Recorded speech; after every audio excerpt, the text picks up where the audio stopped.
नमस्कार भारत, आप देख रहे हैं जीएनडी न्यूज। और दोस्तों, आज हम बात करेंगे आज के युग के भारत की स्वतंत्रता क्रांति की। दोस्तों, बस फर्क इतना है, यह क्रांति 1857 की नहीं है, क्रांति है 2020 की। दोस्तों, आज इस वक्त पूरे देश में पंजाब, हरियाणा से लेकर अन्य राज्यों में यानी कि सभी किसान भाई जो है दिल्ली चलो का नारा लगा रहे हैं और दिल्ली की तरफ कूच कर रहे हैं। क्या हुआ है ऐसा? क्या इन किसान भाइयों का दर्द है जो सरकार नहीं समझ पा रही है? सरकार के द्वारा लागू किए गए 3 कृषि कानूनों का, बिलों का यह विरोध कर रहे हैं और सभी दिल्ली की तरफ कूच कर रहे हैं।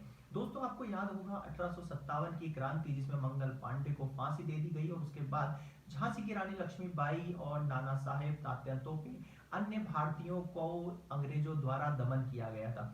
दोस्तों, उस वक्त जो युद्ध था वह था गोरी चमड़ी व काली चमड़ी के बीच। लेकिन आज हम एक ही देश में रहकर, एक ही चमड़ी, एक ही रंग के होने के बावजूद अपने किसान भाइयों का दर्द नहीं समझ पा रहे हैं। दोस्तों, यह जो युद्ध है, यह जो क्रांति है इस वक्त पूरे देश में किसानों की, यह क्रांति है बहरी सरकार और मेहनती ईमानदार किसानों के बीच। दोस्तों, किसान भाई जिन कृषि कानूनों का विरोध कर रहे हैं, क्या सरकार ने उनके प्रति उन कानूनों को खुलकर देश के सामने रखा है? क्या उनके फायदे नुकसानों को खुले मंच पर किसानों को, पूरे देश को समझाया है? किसी विशेषज्ञ से या किसी किसान नेता से खुलकर खुले मंच पर इस पर चर्चा की है? तो सरकार के द्वारा ऐसा नहीं किया गया है। सरकार को ऐसा जरूर करना चाहिए ताकि जिन लोगों के मन में इन कानूनों के प्रति डर है वह पूरी तरीके से साफ हो जाए। दोस्तों, हो सकता है कि सरकार की जो कानून है, सरकार का किसानों के प्रति ये जो कानून लागू करने का ये जो जिम्मा है, सरकार ने जो ये कानून लागू किए हैं, हो सकता है इनके पीछे कोई छल कपट ना हो।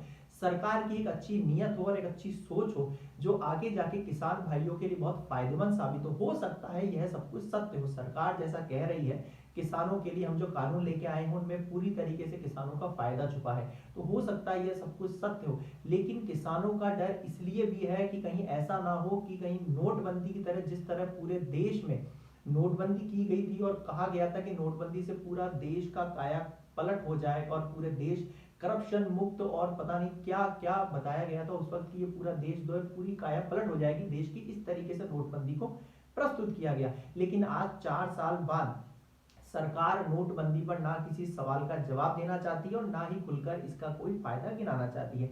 4 साल बाद और इसके आगे भी कहीं ऐसा ना हो नोटबंदी की तरह ही हम जो कृषि कानून है इनके फायदों को सोचते समझते रह जाएं और आपस में इस पर लेकर विरोध करते रह जाएं। लेकिन सरकार को ये जो कानून लागू करने के बाद सरकार इनको ढंग से प्रस्तुत ना कर सके, सरकार इनका कोई एक फायदा भी किसानों तक ना पहुंचा सके। जो किसान भाई हैं उनका डर इसलिए भी है कि कहीं नोटबंदी की तरह इन कानूनों का भी वही हाल ना हो कि 4 साल बाद हम सोचते रह जाएं कि हमने यह कानून जो लागू हुए हैं हमारे ऊपर, उनका हमें क्या फायदा मिला है। दोस्तों, आज दिल्ली पुलिस अर्धसैनिक बलों ने किसानों को रोकने के लिए अलीपुर स्थित सिंधु बॉर्डर और टिकरी बॉर्डर पर कटीले तारों से 3 तरीके से घेराबंदी कर दी, लेकिन गुस्साए किसानों के आगे उनकी एक ना चली। किसानों ने इन्हें तोड़ते हुए, इन घेरों को तोड़ते हुए दिल्ली में प्रवेश कर दिया और हाईवे को पूरी तरीके से अपने कब्जे में ले लिया। पुलिस ने इन्हें रोकने के लिए सीमेंट के कट्टे, डंपर, कई प्रबंध किए, ट्रैक्टर्स के टायर तक खोल लिए, लेकिन गुस्साए भीड़ जो थी, किसानों की भीड़, उनके आगे पुलिस और अर्धसैनिक बलों की बिल्कुल ना चली और उनकी पूरी तरीके से उनसे झड़प हो गई। झड़प में पुलिस ने उन पर लाठीचार्ज की, आंसू गैस गोले छोड़े, उन पे पानी छोड़ा, लेकिन पूरी तरीके से विफल रहे और किसान जो है अपनी बात मनवाने के लिए अभी भी अड़े हुए हैं। पुलिस और उनके बीच में झड़प अभी भी इस वक्त भी चालू है। दोस्तों, जब किसानों से पूछा गया कि आप कोरोना के इस काल में क्यों अपना विरोध प्रदर्शन इस तरीके से कर रहे हैं, क्यों भीड़ इकट्ठी कर रहे हैं, क्योंकि पुलिस के द्वारा उन पर नई नई तरीके की धाराएं लगाई जा रही हैं जिनसे जो किसान भाई हैं उनको काफी दिक्कतें हो रही हैं। तो उन्होंने यह कहा कि हमें जो है कोरोना से डर नहीं लगता साहेब, हमें तो भेदभाव से डर लगता है। दोस्तों, ट्विटर पर भी आज पूरी तरीके से ट्रेंडिंग में है आई एम विद किसान, किसान नेता, इस तरीके से ट्रेंड्स काफी चल रहे हैं ट्विटर पर। और यह भी चल रहा है कि जो पुलिस है वो किसान भाइयों को हाईवे के आगे क्रॉस नहीं करने दे रही है, इसलिए वह हाईवे को खोद रही है।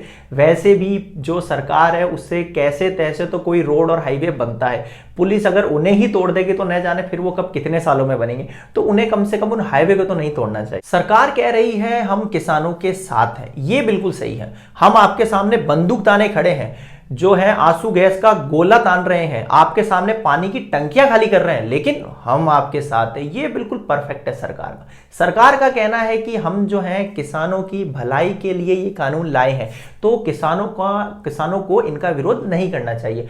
वैसे अगर किसान ही बेचारे मूर्ख और लाचार हैं, वरना उनकी भलाई के लिए सरकार ने इतने अच्छे कानून लाके प्रस्तुत करे और वो इतने मूर्ख हैं कि उनका विरोध कर रहे हैं, वरना सरकार ने उनको तो अंबानी बनाने का पूरा मास्टर प्लान तैयार किया है। वही मूर्ख है जिनको अंबानी बनना ही नहीं है। अगर अंबानी बनना होता तो कब का इनका स्वागत कर लिया होता, लेकिन नहीं, ये सारे किसान जितने भी किसान भाई है सभी इसका विरोध करने में लगे हुए।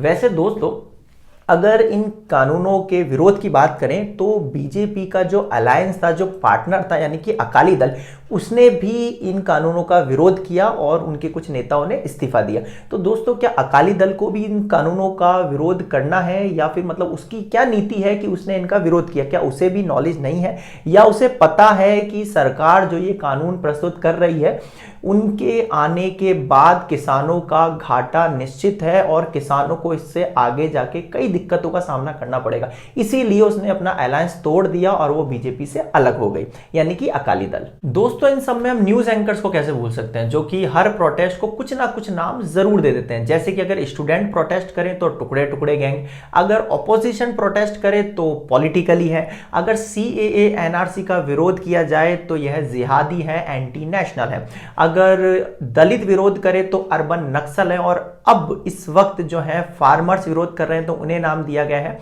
पॉलिटिकली मोटिवेटेड यानी और खालिस्तानी, यानी कि इस वक्त कहा जा रहा है कि फार्मर्स को कांग्रेस और लेफ्ट जो है वो भड़का रही है पूरी तरीके से। दोस्तों इस हिसाब से तो एक ही है जो सच्चा है इस वक्त, यानी कि अगर बीजेपी और आरएसएस अगर विरोध करे तो वह है देशभक्ति, गरीबों की आवाज, राष्ट्रभक्ति, देशभक्त, सब वही है। सारा जो तमगा है वह उन्होंने ही ले लिया है। उसके अलावा जो भी विरोध करेगा पक्का से पक्का वह जो है देशभक्त नहीं है, यानी कि उसको एंटी नेशनल या फिर खालिस्तानी इस तरीके से घोषित कर दिया जाएगा। दोस्तों इस हिसाब से तो हमारे पास एक सॉल्यूशन है बहुत ही बढ़िया किसानों के लिए। सबसे पहले तो उन्हें आरएसएस ज्वाइन कर लेनी चाहिए सबको। आरएसएस ज्वाइन करने के बाद अगर वो विरोध करते हैं तो हो सकता है शायद इस प्रोटेस्ट को देशभक्ति या फिर राष्ट्रभक्त कह दिया जाएगा, वरना उससे पहले तो उन्हें खालिस्तान के अलावा और पता नहीं और कितने टैक्स हैं जो मिल जाएंगे न्यूज एंकर्स के द्वारा। ठीक है, तो दोस्तों हमारी राय इसमें यही है, अगर सरकार का किसानों के प्रति इन कानूनों के द्वारा अगर किसी भी तरीके से कुछ भलाई करना चाहती है तो खुले मंच पर इनका जो फायदे हैं इनको खुलकर किसानों को समझाए, पूरे देश को बताए कि इससे होने वाले फ्यूचर में कितने फायदे हैं जो किसान को पहुंचेंगे, और किसानों के लिए किसी भी तरीके से यह जो बिल है, ये जो कानून है गलत नहीं है, उन्हें इस बात को समझाया जाए। खुले मंच पर किसान नेताओं से और विशेषज्ञों से चर्चा की जाए। हमारी राय इस पर यही है। दोस्तों आपको आज का वीडियो कैसा लगा, पसंद आया तो please like the video, subscribe GND news channel and press the bell icon, ताकि नेक्स्ट वीडियोस के नोटिफिकेशन आप तक सबसे पहले पहुंचे। और आपकी इस पर क्या राय है आप कमेंट बॉक्स में कमेंट करके हमें जरूर बताएं, ताकि हम उसे नेक्स्ट वीडियोस में जरूर रिवील करें। और आज के लिए इतना ही, धन्यवाद। जय हिंद, जय भारत।